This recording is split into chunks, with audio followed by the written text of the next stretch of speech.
Welcome to Book Club on Wheels. My name is Michael, I am your host, and this is a Book Club on Wheels. It is my way of making my commute a little bit more productive, getting to talk about what I'm reading, and hopefully giving myself a bit of an incentive to actually read more. I'm hoping that every couple of days or every couple of weeks I can chat about a book I'm reading, you can share what you're reading in the comments, and we can build up this little nerdy... Is he going to overtake me?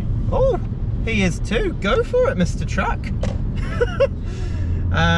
We can build up a little internet nerdy community around our love for books.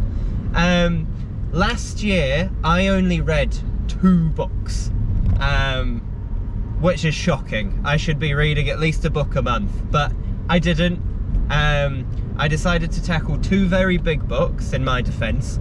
I read Shogun by James Clavell, and I read Lonesome Dove by Larry McMurtry, which are each around 900 to 1,000 pages, depending on the edition you read. And I loved them, but I just didn't read enough. What did I spend my time doing? Scrolling on my phone. So this is my act of intent, to make sure I'm doing something worth my time. And today I'd like to talk about the first 20 chapters of the Night Angel Trilogy. Now, I do a lot of shopping at a second-hand bookshop. It's called Xanadu Book Exchange, and it's in Papamoa in Tauranga. We've just driven past it, actually. And it's run by this beautiful woman called Briar, who runs this massive warehouse of books. Like, truly, when I say warehouse, it is a warehouse. Thousands and thousands and thousands of books. And there's nothing over $5. All of her books are usually in fantastic condition and cheap as chips. You cannot find books cheaper than at Briar's. So I buy everything there. My goal to myself is not to buy new books, it's to find them second hand and give them a second life. And I do that through Briar. Any road. Briar had a big delivery, and I was going through some of the banana boxes of books that hadn't been put on the shelf yet, and this caught my eye. Night Angel by Brent Weeks. I don't know why it caught my eye, but it did. Probably because there was a trilogy and I was like, oh, bargain, 3 books in one. And it also had a sword in it, which I was like, oh, fantasy, I like that. So yeah, I picked it up, $5. And it's taken me a while because, again, I've been out of the habit of reading. I'm horrifically addicted to scrolling on my phone. But I've passed 100 pages now. I'm up to chapter 20 of book 1, which I cannot remember the title. I'm not actually going to check. That would be irresponsible of me while driving. So, yeah, Night Angel, Brent Weeks. It is fantasy. It is set in, I don't know where it's set. It's set in a place called Cenaria, or I don't know how you would pronounce that. Canaria. I've read it as Cenaria, C-E-N-A-R-I-A. And it's kind of Game of Thronesy in the sense that, yeah, it's pretty historical but magical. It's around this boy called Azoth. And I didn't realise this until I was a couple chapters in. Azoth is about 11 or 12 years old. He's only a boy, and he has no money. He lives in the guilds, and he is run by this horrible, horrible older boy who does horrible things to people. And he is completely at the whim of his guild. He has no power, no say over his life. They have to steal to survive, and yeah, he's not in a good place, Azoth. And Azoth is friends with, gosh, I'm jogging my memory now, this is at the very start of the book. Azoth is friends with a girl called Doll Girl. She doesn't have a name, she's mute. And a friend whose name I can't remember, so many chapters ago. He said goodbye to them by now. We haven't read about them in a long time. But long story short, he's fascinated by this assassin, or a wet boy, called Durzo Blint, and he is the best assassin in Cenaria. He is pretty much what everyone fears. I was going to say aspires to be, but everyone fears Durzo Blint. He is a scary, scary man. You'll never know when he's coming, but you'll sure know when he's been. And yeah, Azos wants out, and so he makes it his mission to go and find Durzo, and says, look, I want to be your apprentice.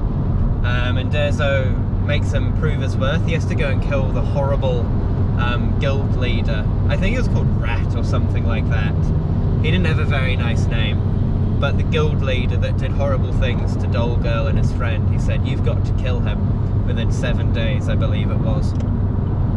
And so he did, and Durzo took him under his wing, and the rest was history, and he's been tutored by the #1 wet boy in Scenaria. Durzo, I believe, is in his 40s. He's quite cold, quite hard.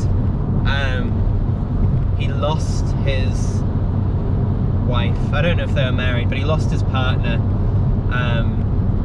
And is a very, very cold and cut-off person. But he takes his trade very seriously. And as I said, is feared by many, feared by all. And yeah, he's pretty hard on Azoth.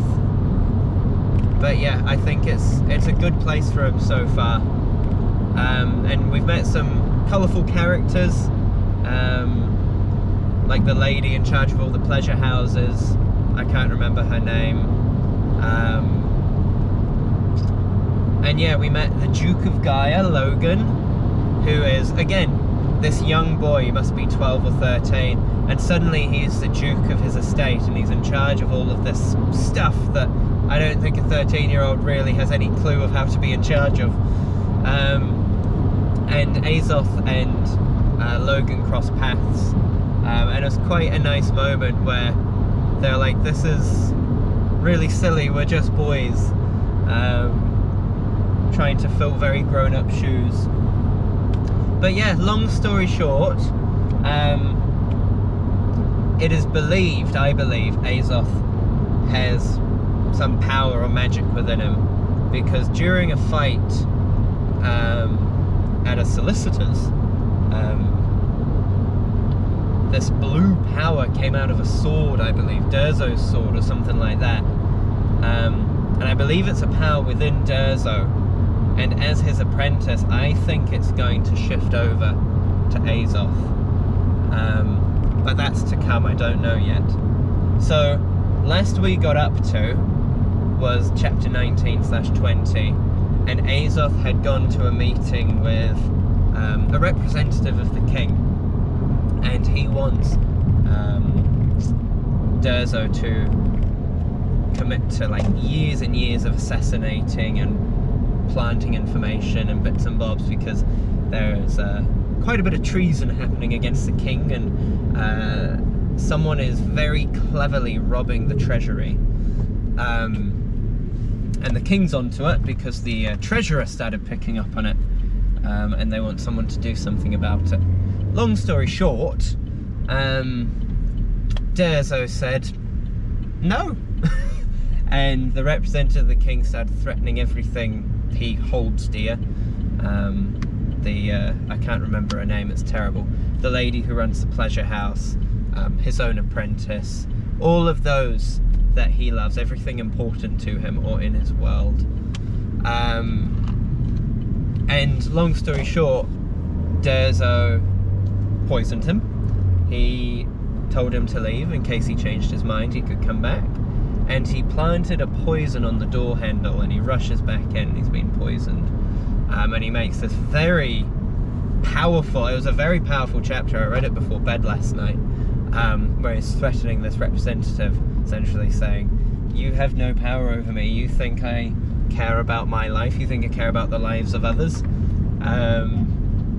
And we left off with Azoth being stabbed through the chest. As I said, he was stabbed right from the back, right through the other side, and it ended with Azoth collapsing to his knees. And I assume he won't die, or else we won't have any story, but yeah, as far as we were at the end of chapter 20, Azoth is not doing too good. He's had a dagger through the chest, and is bleeding out in front of this representative of the king at the hand of his master. So Durzo is not in our good books right now. But yeah, I've really enjoyed it so far. I've really liked the dynamics of characters. It is simply written, I will say that. Night Angel so far is very simply written. It's not a book with a rich vocabulary. But I'm quite liking that. As I said, I've read quite meaty books in the past where I have had to have a dictionary on hand, which can really take away from your enjoyment of the book. And this has been brilliant because I don't have to do that. I can just kind of shut off, and it's very fast moving. Again, I read books that can be quite slow, and this change of pace has been wonderful. The chapters are short, which means you can pick up and read for 10 minutes, and boom, you've got a little bite of it, a little taste of it, and put it back down, which is great for me. So yeah, it is simply written, I will say that. You don't have to think too hard, and the plot isn't too intricate either, but in a good way. Like, it's a nice, simple read. As I said, my favourite book series in high school was A Song of Ice and Fire by George R.R. Martin. That's what got me back into reading, because I went through probably year 9, 10, 11, 12 of high school just hating books. We had to read some very boring books for English class, and it completely put me off reading. And then I watched Game of Thrones with my dad, and I was like, I want more. I finished Game of Thrones, the TV show, and I wanted more. So I started reading the books, and that's what got me back into literature. But yeah, it's similar. It's along those lines of that fantasy feel, and it is a bit dark and a bit not so nice in places. But it's a quick read as well, so I'm enjoying it. And yeah, as I said, I picked it up for $5. Durzo, gosh, this is great. This is actually making me reflect on what I read rather than just mindlessly reading without critically thinking about it. This is going to be great, Books on Wheels. Durzo, I think, will have a softer side eventually and will show us true colours. But as I said, his partner died, his wife died 4 months ago, as of where I'm up to in the book. And I think he is putting on quite a facade and a mask. I think he's also quite fearful at the moment that Azoth will take his power. Said there was this blue light that came off of his sword and started going into Azoth. I can't remember what he said, but he said something like, not yet, about the power leaving him. I think one of the reasons Durzo took Azoth in is because he may be losing his power. Again, theories, but we'll see. And then yeah, I don't know what's going to happen to Azoth. I mean, he has been stabbed through the chest and is bleeding out profusely. But I think there'll be something to do with the blue magic that came out of the sword, and it'll heal him. Or Durzo has stabbed him in such a way that it won't kill him, because he's that good.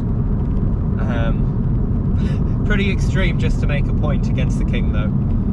So yeah, yeah, he sure made his point. He poisoned the representative and killed his own apprentice in front of him. If that doesn't say I work on my own terms, I don't know what does. In terms of like deeper meaning and philosophy, not so much in what I've read so far. There's not really anything wisdomy to take away from it. As I said, I read Shogun last year, and I recorded quite a few videos of the commute talking about it. I learnt a lot from that book. It taught me a deep sense of peace. I was in a very, very peaceful state when I was reading Shogun. Gosh, yeah, great book. Now I'm reflecting, I love that book. Mariko-sama and Toranaga and Captain Blackthorn. If you haven't read Shogun, read that book. I read it before the show, I started getting into historical epics, and it was someone on Reddit recommended Shogun. And again, I picked it up from Briar for $5. An old second-hand copy from the 80s. And yeah, it was one of the best books I've ever read. In truth, I haven't read that much adult literature. As I said, high school, I kind of cut myself off from books for a while and got really into games. But yeah, I don't know. I would say I preferred Lonesome Dove, but I learned more from Shogun. I really loved the way of living in Shogun. 16th century Japan and the customs and the culture. Oh, lush. And as I said, a lot of peace to be taken from it. A lot of ways of living. I really liked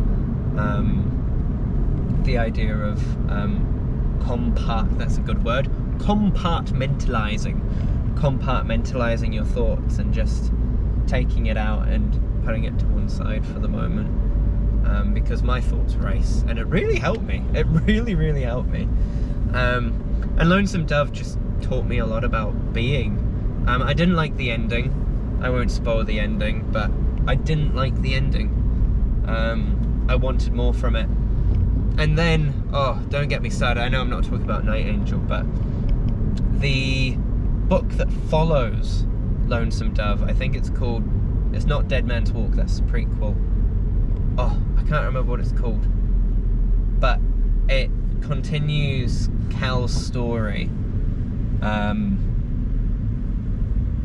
And just straight off the bat, within like a few sentences, Larry McMurtry decided to kill off a bunch of people and just be done with them. He didn't want to write about them anymore and didn't want to explain in detail what was going on in their world. So he just killed them off. And I put the book down. I was like, well, in that case, I'm done. I don't want to read this. I just hated how abruptly he dropped those key people. Anyways, Lonesome Dove itself was a spectacular read. It was slow in parts. It takes a while to actually set the scene and get them on their cattle run, but once they're going, they're going. And it's a spectacular story. The dialogue is so rich. I really value books with rich dialogue. And wow, Lonesome Dove's is excellent, and Shogun's. And I think that's probably why I'm enjoying Night Angel as well, because it's got really rich dialogue. Simply written, but rich dialogue. It's dialogue heavy and less descriptive. I tried reading Pillars of the Earth late last year, but it just wasn't the right time for me. I do think I needed a simpler read, and yeah, that's what Night Angel has been for me so far. I believe I've lost my bookmark. I'm looking and it's not in there. Oh, it's literally fallen out. It's right there. But yeah, that is the first episode of Book on Wheels. I hope you've enjoyed and stuck around to the end. If you haven't, that's okay. I'm very good at rambling. I'm excited for this. I really am, because this is going to give me a real incentive to read more and get off my blooming phone. And it gives me an outlet to share about what I'm reading. As I said, Mum used to go to a book club all the time. And yeah, as a secondary, it gives an extra reason to my commute. I'm not just mindlessly driving home, I'm actually doing something productive and something I look forward to. So yeah, I'm off to the gym. I'm just heading down the hill to Fraser Cove now, to go and do some cardio before I go home. I'll probably do about 40 minutes today, maybe half an hour. I'm not in gym clothes, but I thought I'd hop on the bike, hop on the rower, hop on the treadmill, maybe do some stairs. 10 minutes of each sounds good. And yeah, that's me. It was lovely to chat. Have a great morning, afternoon or evening. Please let me know what you're reading in the comments. As I said, I'd love to get a little community of book nerds going, like myself. Let me know what you're into, what genres you recommend, what books I should read next.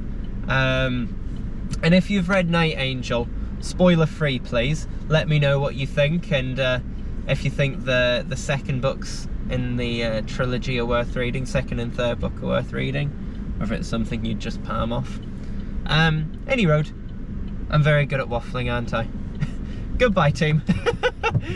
Thank you for watching.